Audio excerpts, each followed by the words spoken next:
ونستعينه ونؤمن به ونتوكل عليه ونعوذ بالله من شرور أنفسنا ومن سيئات أعمالنا من يهده الله فلا مضل له ومن يضلله فلا هادي له وأشهد أن لا إله إلا الله وحده لا شريك له وأشهد أن محمدا عبده ورسوله فإن خير الحديث كتاب الله وخير الهدي هدي محمد وشر الأمور محدثاتها وكل محدثة بدعة وكل بدعة ضلالة وكل ضلالة في النار.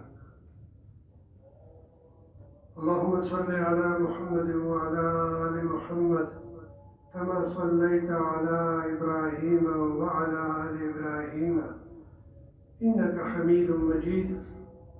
اللهم بارك على محمد وعلى آل محمد كما باركت على إبراهيم وعلى آل إبراهيم إنك حميد مجيد. أعوذ بالله من الشيطان الرجيم. بسم الله الرحمن الرحيم. قد أفلح المؤمنون الذين هم في صلاتهم خاشعون والذين هم عن اللغو معرضون والذين هم للزكاة فاعلون والذين هم لفروجهم حافظون إلا على أزواجهم أو ما ملكت أيمانهم فإنهم غير ملومين فمن ابتغى وراء ذلك فأولئك هم العادون والذين هم لأماناتهم وعهدهم راعون والذين هم على صلاتهم يحافظون أولئك هم الوارثون الذين يرثون الفردوس هم فيها خالدون. صدق الله. الحمدللہ، تمام تعریفیں اللہ تعالیٰ کے لیے ہے اور درود و سلام نبی کریم صلی اللہ علیہ وآلہ وسلم. ہم الحمدللہ تمام لوگ مسلمان ہیں اور اس کا دعویٰ کرتے ہیں اور اس پہ قائم ہیں اور اللہ ہمیں قائم رکھے.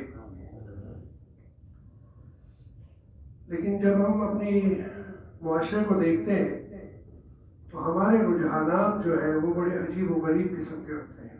باوجود اس کے کہ ہم مسلمان ہیں اور جو باتیں ہم نے کہی اور ہر جمعے ہم سنتے ہیں اس میں ہم پہلے اللہ کی وحدانیت کا اور اس کی رب ہونے کا اور اس کے حق ہونے کا اقرار کرتے ہیں. دوسرا، ہم ہر خطبے میں سنتے ہیں کہ نبی کریم صلی اللہ علیہ وآلہ وسلم نے جو ہدایت ہمیں دی وہی بہترین ہدایت ہے اور اس کے بعد تمام راستے جو ہیں چاہے وہ 2 ہیں 3 ہیں 4 ہیں 50 ہیں 100 ہیں وہ تمام باطل ہیں اور ان کا انجام اچھا نہیں ہوگا. پھر کیا مشکل ہے کہ وہ چیز ہماری زندگی میں نہیں آتی. پھر ہم کہتے ہیں ایمانیات میں کہ ہم اللہ پر ایمان رکھتے ہیں، اس کے ملائکہ پہ ایمان رکھتے ہیں، اس کی کتابوں پہ ایمان رکھتے ہیں، ان کے تمام انبیاء اور رسل پہ ایمان رکھتے ہیں اور جو خیر اور شر ہے وہ اللہ تعالیٰ کی طرف سے ہے اور ہم موت کے بعد اٹھنے پر ایمان رکھتے ہیں. کیا مطلب ہے؟ پھر اگر ہم یہ ساری چیزیں مانتے ہیں پھر وہ چیز نظر کیوں نہیں آتی؟ اصل میں ہم نے سمجھ لیا، ایک حدیث ہے کہ جس نے لا الہ الا اللہ کہا وہ جنت میں داخل ہوا. بالکل بے شک ہے، لیکن صرف یہ کلمہ پڑھنا نہیں ہے اور نہ اس کلمے پڑھنے کے بعد ہم آزاد ہوئے، اس کلمہ پڑھنے کے بعد ہم پابند ہوئے. اسلام کو اس مختلف بحثوں اور ہمارے رجحانات اور رویوں نے ایسا پیچیدہ بنا دیا کہ جیسے لوگ کہتے ہیں کہ اسلام پہ عمل کرنا کوئی ممکن ہی نہیں ہے. جیسے آپ اکثر لوگوں سے سنتے ہیں کہ اتنی حدیثیں ہیں، علماء کہتے ہیں ممبر رسول پہ کھڑے ہو کے کہ اگر آپ حدیثوں کی کتابوں کے پیچھے پڑھیں گے تو آپ گمراہ ہو جائیں گے. جیسے کہ ایک عالم کا خطبہ میں نے سنا، وہ کہتے ہیں نبی کریم صلی اللہ علیہ وآلہ وسلم نے ایک قبیلے والوں کو کہا کہ ان کی بیماری کا علاج ہے، ان کو لے جاؤ، اونٹوں کا پیشاب اور دودھ پلاؤ، کسی اہل حدیث کو یہ حدیث سناؤ اور اس کو اونٹ کا پیشاب پی کے دکھاؤ۔ تو ایک عام آدمی اگر یہ بات کرتا ہے تو برداشت ہو سکتی ہے، لیکن ایک عالم دین، ایک دین کو جاننے والا اگر یہ بات کرتا ہے تو یہ افسوس اور مرنے کا مقام ہے۔ وہ ایک قبیلہ تھا جن کو مدینے کی آب و ہوا راس نہیں آئی۔ اگر وہ بیماری ہوتی ہے تو وہ چاہے اہل حدیث ہو یا غیر اہل حدیث ہو، غیر اہل حدیث تو پھر مسلمان ہو ہی نہیں سکتا۔ اس کا مطلب ہے کیا یہ کہا جائے کہ جو کافر ہو، چاہے حنفی ہو چاہے جو بھی ہو، وہ حدیث کو مانتا ہے تو وہ اہل حدیث کے زمرے میں ہی آتا ہے؟ پھر یہ کانسیپٹ کیوں ہے کہ اہل حدیث کو جا کے کہو کہ اس حدیث پہ عمل کرو؟ ہاں ہم بیمار ہوں گے، ہم اونٹ کا پیشاب پی لیں گے اور اونٹ کا پانی بھی پی لیں گے، یہ دودھ بھی پی لیں گے۔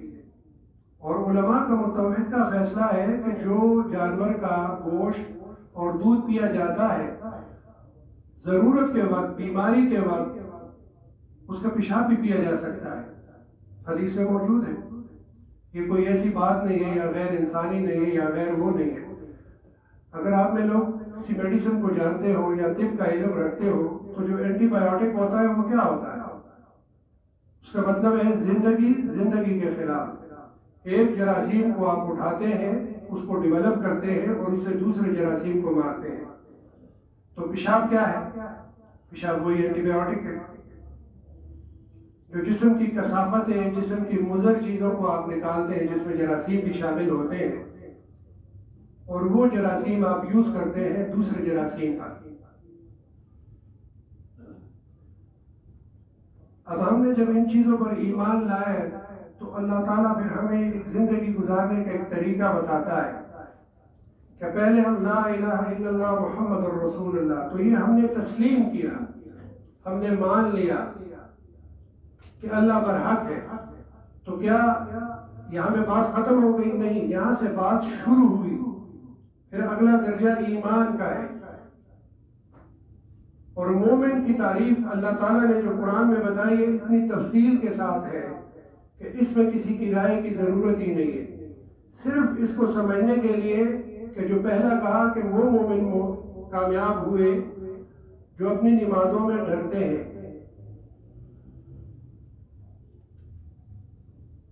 اپنی نمازوں میں ڈرتے ہیں تو ڈرنے کے لیے سب سے پہلے تو نماز پڑھنی چاہیے، یعنی آپ کے ایمان لانے کے بعد جو پہلا عمل ہے جس کا آپ سے کیا جائے گا، آپ سے پوچھا جائے گا، وہ نماز ہے۔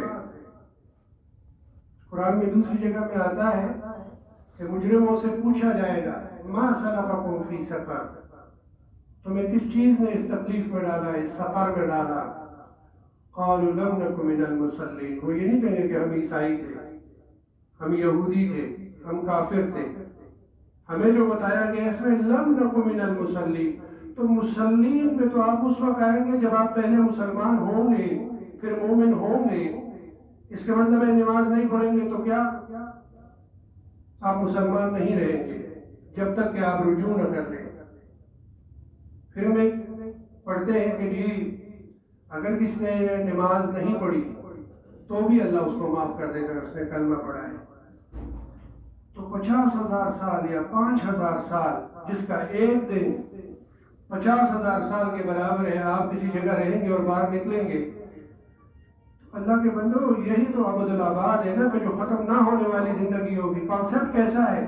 یعنی 5,000 سال رہنے کو آپ تیار ہیں، اپنی انگلی صرف 5 سیکنڈ کے لیے ذرا آگ کے اندر دے دیں، انگلی کا ایک تھوڑا سا حصہ، پھر ذرا معلوم کر لیں کہ یہ 5,000 سال گزارنے کی تیاری آپ کی کیسی ہے جو لوگ نماز نہیں پڑھتے اور اس کی اہمیت سے ناواقف ہے، یا واقف ہو کے بھی صرف اس چیز پہ تقاضا کیے ہوئے ہیں اور تقیہ کیے ہوئے کہ جی ہم چونکہ ہم نے بڑا کمال کیا ہے، لا الہ الا اللہ محمد الرسول اللہ پڑھا ہے، تو کیا محمد الرسول اللہ نے اپنے آخری سانس تک نماز نہیں پڑھی؟ لقد کان لکم فی رسول اللہ اسوۃ حسنہ، تمہارے لیے نبی کریم صلی اللہ علیہ وآلہ وسلم کی زندگی میں مثال ہے، اسوۃ حسنہ ہے۔ دوسرا قرآن میں ہمارے لیے ابراہیم علیہ السلام کو مثال بنائے گی۔ تو دونوں شخصیات کو اٹھا لیں، دونوں پیغمبروں کو اٹھا لیں، کیا انہوں نے ایک دن نماز کے بغیر گزارا ہے؟ تو پھر آپ کی کیا حیثیت ہے کہ آپ نماز کے بغیر ایک دن گزاریں گے؟ پھر اس قرآن کو دیکھ لیں کہ نماز کی حیثیت فویل للمصلین، تباہی ہے ان نمازیوں کے لیے جو اپنی نمازوں کو چھوڑ چکے، بلا دیا ہے۔ عصر کی نماز پڑھ لی، مغرب مصروف تھا، دکاندار بہت زیادہ، گاہک بہت زیادہ تھے، دکان میں رش تھا، حفاظت نہیں کی۔ اسی صورت میں پہلے دیکھیں کہ وہ اپنی نماز میں ڈرتے ہیں، خضوع اور خشوع کے ساتھ نماز پڑھتے ہیں، پی ٹی نہیں کرتے۔ جیسے فزیکل ٹریننگ ہوتی ہے نا، ایکسرسائز ہوتی ہے، یہ اوپر نیچے ہونا نہیں، پورے خضوع اور خشوع کے ساتھ، توجہ کے ساتھ، صلو کما رأیتمونی اصلی کی بنیاد پر، کہ جس طرح نبی کریم صلی اللہ علیہ وآلہ وسلم نے نماز پڑھی اسی طرح نماز بھی پڑھے گی۔ یہ نہیں کہ ماتھا لگا پھر بیٹھا، پھر پورا بیٹھا نہیں، پھر ماتھا لگا اور سجدے ہو گئے، نہیں ہوئے سجدے، یقیناً نہیں ہوئے۔ یہ قرآن اور حدیث دونوں سے ثابت ہے۔ یعنی وہ نماز پڑھنے والا اگر وہ اپنی نماز کی حفاظت نہیں کرتا تو اس کے لیے تباہی ہے۔ ویل کے دو معنی بیان کیے گئے، ایک تباہی اور دوسرا یہ ایک وادی ہوگی جہنم میں، مری میں نہیں، جہنم میں۔ تو بندہ سوچ لے کہ میں نے صبح کی نماز پڑھ لی اور دوپہر میں چونکہ دفتر میں ہوتا ہوں، وہاں ذرا وضو کی تکلیف ہوتی ہے، یہ ہوتا ہے، یا میرے گاہک بہت زیادہ ہوتا ہے، یا اس کا کام ہے، تو اس کے لیے بھی تباہی ہے، اس کی ایک نماز اس کے کسی کام کی نہیں ہے۔ ابھی اس عصر کے ایک بہت بڑے امام گزرے، ان سے ایک سوال کیا گیا، ایک آدمی آیا کہ میں جی ایک جاب کرتا ہوں اور میری ڈیوٹی رات کے تقریباً 2:30-3 بجے آف ہوتی ہے، تو مجھ پہ نیند کا اتنا غلبہ ہوتا ہے کہ میں سو جاتا ہوں، اور جب اٹھتا ہوں تو 9-10 بجے ہوتے ہیں، تو مجھے کوئی وظیفہ بتائیں، کوئی طریقہ بتائیں کہ کفارہ ہو اس کا، اور میں پھر نماز پڑھ لیتا ہوں۔ آپ نے فرمایا کہ آپ کے لیے کوئی وظیفہ نہیں، کیونکہ آپ قرآن کی نص، قرآن کی بنیاد سے کافر ہو۔ ان الصلاۃ کانت علی المؤمنین کتابا موقوتا، نماز وقت کی پابندی کے ساتھ ضروری ہے۔ یہ نہیں ہے کہ دوپہر کی نماز آپ 2:45 بجے پڑھیں، 2:45 بجے تو وقت داخل ہو جاتا ہے عصر کا، تو آپ کون ہوتے ہیں؟ آپ مسلمان ہو جاؤ، پہلے توبہ کر لو، اس کے بعد آپ 3 بجے تک 2 ٹکوں کے لیے جاگتے ہو، تو پھر یہ کروڑوں اربوں روپے کا جو اللہ آپ کو فائدہ دے گا، اور وہ جو پیسوں میں نہیں ناپا جا سکتا، اس نماز کے لیے ٹھہرو، اس کے بعد سو جاؤ، اور ظہر کے وقت پہ پھر تمہارے لیے اٹھنا فرض ہے کہ تم ظہر اس کے وقت میں پڑھو گے، اور کوشش کرو کہ تمہاری پوری کے باجماعت پڑھو گے۔ کوئی عذر آ جائے، کوئی شرعی عذر ہو، کوئی مسئلہ ہو، انسان سفر میں ہوتا ہے، ایک جگہ سے دوسری جگہ، ایک شہر میں بھی آج کل جا رہا ہوتا ہے، بعض اوقات ممکن نہیں ہوتا، گاڑی میں بیٹھا ہوتا ہے، وقت نماز کا ہوتا ہے، جماعت ہو رہی ہوتی ہے، نہ گاڑی کھڑی کر سکتا ہے نہ اتر سکتا ہے، اس صورت میں وہ معذور ہے۔ لیکن عام اس میں کہ جب وہ بیٹھا ہے کچھ بھی نہیں کر رہا، تو یہ جو کانسیپٹ ہمارے ذہن میں بچا ہے اور یہی ہم اپنے بچوں کو آگے دے رہے ہیں، تو کیا ہم مسلمان رہتے ہیں اس قرآن کے مطابق؟ نہیں۔ اَيَحْسَبُ الْإِنسَانُ أَن يُتْرَكَ سُدًى، اللہ ہی کہتا ہے کہ یہ انسان یہ سمجھتا ہے کہ میں اس کو ایسے چھوڑ دوں گا، کیوں؟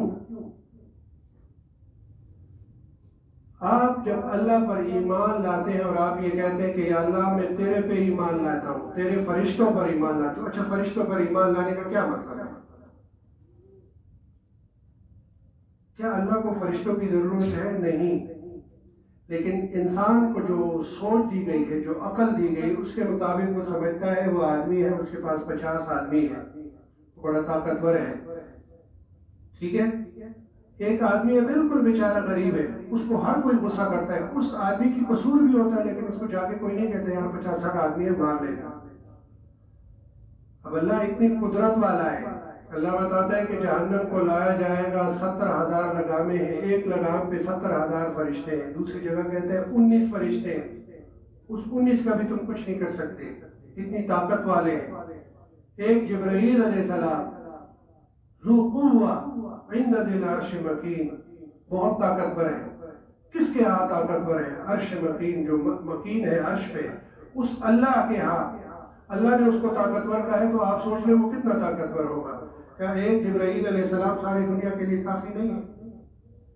اس کا مطلب یہ ہے کہ آپ کا محاسبہ ہر صورت میں ہو سکتا ہے، چاہے آپ فرعون ہیں، چاہے آپ موسیٰ ہیں علیہ السلام، چاہے آپ کمزور ہیں، چاہے آپ طاقتور ہیں، چاہے آپ پٹھان ہیں، چاہے آپ پنجابی ہیں، چاہے آپ سندھی ہیں، چاہے انگریز ہے، جو جس نسل سے بھی ہو، اس کی کوئی حیثیت نہیں ہے اللہ کے ہاں۔ ان اکرمکم عند اللہ اتقاکم، تمہارے میں اگر کوئی قابل عزت ہوگا تو وہ پرہیزگاری ہے۔ لیکن یہ کانسیپٹ ہے ہمارے، لیکن ہمارے اصل میں پریکٹیکلی نہیں ہے۔ ہم مسلمان ہیں لیکن اسلام کو بعین ہی نہیں مانتے، ہم اسلام کو بقدر حاجت اور اپنی اپنی تشریح کے مطابق مانتے ہیں۔ بات کو میں اتنا پھیلانا نہیں چاہ رہا تھا، لیکن صرف مقصد یہ تھا کہ یہ ایک کتاب ہے جو کہ اب ہمارے اس معاشرے میں مختص ہو گئی ہے چند اس کے لیے۔ ایک عالم سے پوچھا گیا کہ سورہ بقرہ جو ہے نا، وہ اگر آپ گھر میں پڑھیں گے تو جن نہیں آئیں گے، جنات کا اثر نہیں ہوگا، جادو ٹونے کا۔ اس نے کہا نہیں۔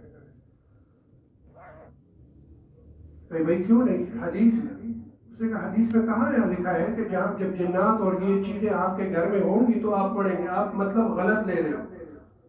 یہ بالکل ہے، اس کا مطلب یہ ہے کہ آپ اپنے گھروں میں اس کا مسلسل ورد کریں گے، مسلسل تلاوت کریں گے، اس کو سورہ بقرہ سے شروع کریں گے، سورہ فاتحہ سورہ بقرہ سے والناس تک لائیں گے، پڑھیں گے جب قرآن کو بار بار اپنے گھروں میں، تو آپ کے گھروں میں جنات نہیں آئیں گے، آپ کے گھروں پہ جادو ٹونا نہیں ہوگا۔ یہ نہیں کہ آپ انتظار کریں گے جب جادو ٹونا ہوگا تو یہ آپ کے پاس بندوق ہے، آپ لا کے اس کو گولی مار دیں۔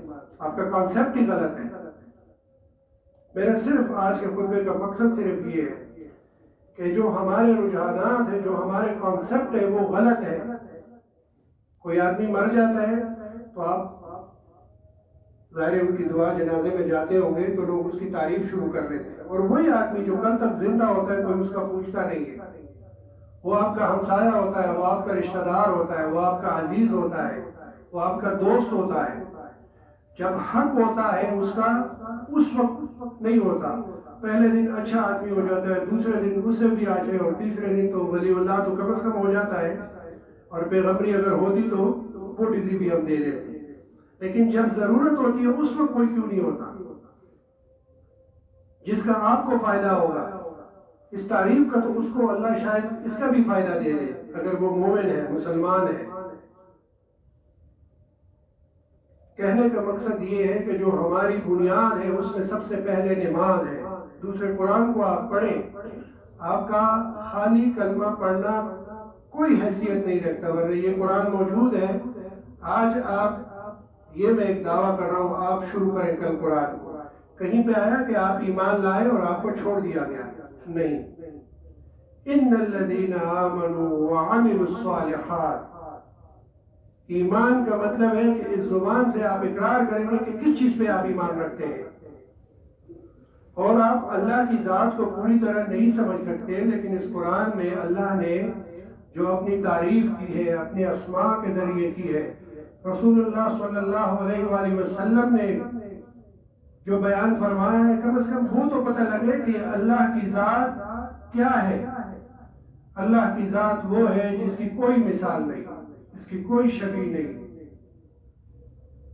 قل هو اللہ احد اللہ الصمد لم یلد ولم یولد ولم یکن له کفوا احد۔ اگر کوئی اس طرح ہے تو لا کے دکھا دے۔ جو ایک بھی ہے، بے نیاز بھی ہے. آج آپ اپنے ہمسایہ، اپنے بچوں سے ذرا بے نیاز ہو کے دیکھیں آپ کا کیا حال ہوتا ہے. آج آپ گھر میں خرچہ نہ دیں، بے نیاز ہو جائیں، میری کوئی کسی کی پرواہ نہیں کرتا. دیکھیں آپ اپنے گھر میں کیا آپ کا حال ہوتا ہے. اپنے آپ سے شروع کریں. کوئی بھی بندے کو دیکھ لیں، کسی کو بھی دیکھ لیں. تو ایمان کے بعد مختصر کر لیتے ہیں کہ پہلے نماز، پھر زکوٰۃ. قرآن میں بہت ساری ترتیب سے بتایا گیا ہے. دوسرے یہاں پہ نماز میں کہا کہ جو لفظ کیا مطلب ہے، کوئی بھی فضول بات ہے جس کا کوئی مقصد نہ ہو یا جس کا مقصد بے حیائی ہو، اس سے وہ اعراض کرتا ہے مسلمان، منہ موڑتا ہے. کہ ہم منہ موڑتے ہیں؟ جہاں مسالے دار بات ہو، جہاں فضول قسم کی بات ہو، غیبت ہو، فحاشی کی بات ہو، کان جو ہے نا سے متوجہ ہو جاتے ہیں. اور مومن کا کیا ہوگا کہ وہ اعراض کرتا ہے، اس سے منہ موڑتا ہے. جو اپنی زکوٰۃ کے ادا کرنے والے ہوتے ہیں وہ اللہ سے ڈر کے حساب کرتا ہے، حکومت سے ڈر کے نہیں کرتا. اللہ کو بتایا کہ کون سا پیسہ اس کے روزگار کا ہے اور کون سا اس کے روزگار سے زیادہ ہے. وہ لطیف الخبیر ہے، باریک سے باریک بات کا جاننے والا ہے. پھر کہتے ہیں کہ وہ اپنی شرمگاہ یا اپنی جنسی خواہشات میں آزاد نہیں ہوتا. اس کو ذرائع بتائے گئے ہیں. اس کی بیوی یا کنیز کا کوئی تصور نہیں ہے، جہاد ہی نہیں ہو رہا تو بیوی رہ جاتی ہے. 1 2 3 4 بس. فمن ابتغى وراء ذلك فاولئك هم العادون. اس کے بعد جو دوسرا رستہ ڈھونڈے گا، دوسرے رستے پہ جائے گا، وہ زیادتی کرنے والا ہے، وہ ظالم ہے. اور ظالم کے لیے اللہ نے کہا واللہ لا يهدي الظالمین. اللہ ظالم کو لا يهدي القوم الظالمین، جو قوم ظالم ہوتی ہے اللہ اس کو ہدایت نہیں کرتا. والذین هم لأماناتهم وعهدهم راعون. جو رجوع کرتے ہیں، کس کے لیے؟ جو عہد کرتے ہیں، جو امانت ان کے پاس رکھی جاتی ہے. وہ یہ سمجھتے ہیں کہ یہ ہم سے پوچھا جائے گا. اس وقت اس بندے کے زمین میں نے ہتھیا لی یا امانت میں نے ہتھیا لی، یہ تو مجھے کچھ نہیں کہہ سکتا، لیکن اللہ مجھ سے پوچھے گا تو وہ اس کی فکر کرتا ہے. پھر دوبارہ والذین هم علی صلاتهم یحافظون. ظہر، عصر، مغرب، عشاء، پھر فجر، یہ سلسلہ اس کی زندگی کا اس وقت تک جب تک اس کو یقین آ جائے. یقین کب آئے گا؟ جب آپ اپنے جو اصل یقین ہے، جب آپ فرشتے دیکھیں گے جو آپ کی سانس زندگی ختم کرنے کے لیے آئے گی، جب آپ کی آنکھوں میں اللہ اتنی تیزی رکھ دے گا میرے اور آپ سب کے، پھر یہ اس وقت تک یہ تمام چیزیں بعین ہی فرض ہیں، حتیٰ کہ آپ معذور نہ ہوں، یعنی اس چیز کے کرنے کی سخت نہ رکھتے ہو. پھر آپ اس فردوس کے مالک وارث بنیں گے جن کے ورثاء پہلے والے لوگ تھے، اچھے لوگ تھے. تب آپ ان کے وارث بنیں گے، ورنہ آپ نہیں بنیں گے. دوسری جگہ میں کہا جو یوم قیامت کو کی تصدیق کرتے ہیں والذین یصدقون بیوم الدین. کیوں؟ اس لیے اس کی وہ تصدیق کرتے ہیں، اس کو سچا کہتے ہیں کہ ان کو پتا ہے کہ اس دن کے شر سے، اس دن کے عذاب سے، اس دن کی سختی سے کوئی بھی محفوظ نہیں، غیر معمول، کوئی بندہ بھی نہیں.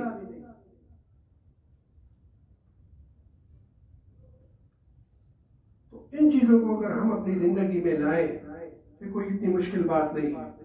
مشکل ہے مگر جب آپ پریکٹس کریں گے، آپ اس کی کوشش کریں گے، اللہ آپ پہ آسان کر دے گا. اور اگر آپ اعراض کریں گے، منہ موڑیں گے، اس کے لیے بہانے تلاش کریں گے کہ داڑھی تو میں اس لیے لمبی نہیں کرتا کہ یہ میرے کام میں مداخلت ہے، اس کو ذرا لوگ اچھا نہیں سمجھتے. پانچے میں اس لیے اوپر نہیں کرتا کہ لوگ ذرا آؤٹ آف ڈیٹ مجھے سمجھتے ہیں، کہتے ہیں کہ جی دقیانوس ہے. پھر انا للہ و انا الیہ راجعون. آپ نے دن جانا ہے.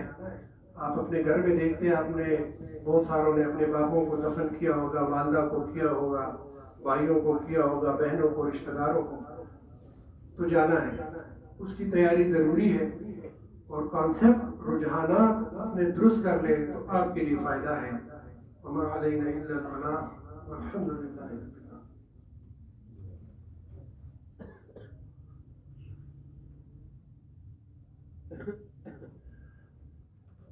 إن الحمد لله نحمده ونؤمن به ونستعينه ونستغفره ونعوذ بالله من شرور أنفسنا ومن سيئات أعمالنا. من يهده الله فلا مضل له ومن يضلله فلا هادي له. وأشهد أن لا إله إلا الله وحده لا شريك له وأشهد أن محمدا عبده ورسوله. فإن خير الحديث كتاب الله وخير الهدي هدي محمد صلى الله عليه وسلم وشر الأمور محدثاتها وكل محدثة بدعة وكل بدعة ضلالة وكل ضلالة في النار.